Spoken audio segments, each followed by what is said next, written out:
Hello, my name is Ronald Talea, and I will be explaining the Allen Cognitive Screen today. To start, you'll want to explain to your client that this is a leather lacing test. It is important to give clear and simple instructions.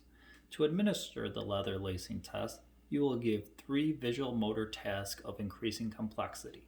These 3 tasks are 3 different stitches that the client will perform. The 3 stitches are the running stitch, the whip stitch, and the Cordovan stitch.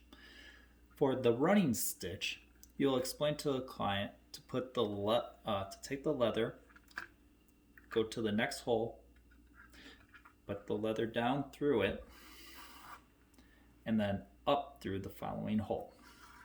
You're going to want to pull it nice and taut, and you'll ask the client to perform 3 stitches of this, which would mean go through 6 holes.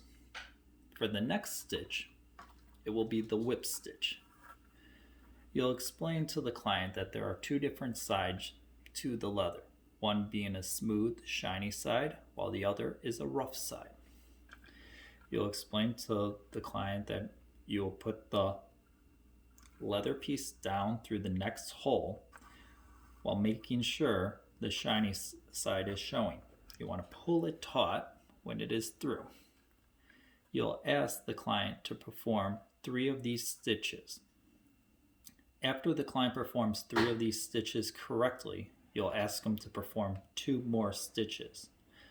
If they do not make any errors or they correct their errors, you will move on to the next part of the test, which will be error correction. The error correction part involves seeing how a client solves 2 different errors that occur while performing the whip stitch.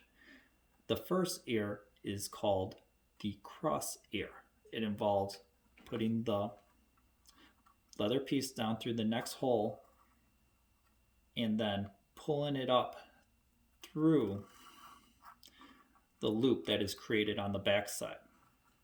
You will not show the client how this one is created.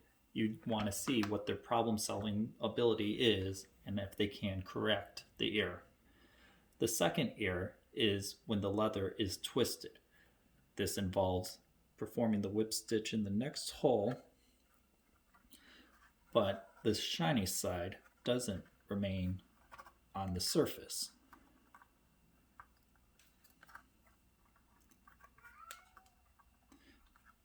If the client had an error while they're performing their original 3 stitches or their additional 2 stitches of the whip, then they corrected their own errors, which were the cross error or the twist error, then they do not need to be tested on this problem solving ability. For the last part of the test, you'll ask the client to perform the Cordovan stitch. You'll ask the client if they can just perform this based on the stitches that were already performed.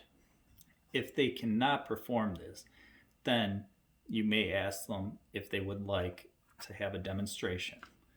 To perform this stitch, you'll take the leather piece with the shiny side up, put it down through the next hole. You'll create a little loop. You do not want to pull it all the way through. You will then take the leather piece, put it through the loop, and start pulling it taut. To complete this stitch, you'll want to make sure that the loop is nice and taut, and then pull the remaining leather through. If the client requires a second demonstration, then they will lose points for this section of the test. Based on how the client performed throughout all the different stitches of this test, we will be able to get a score to assess how their cognitive ability is.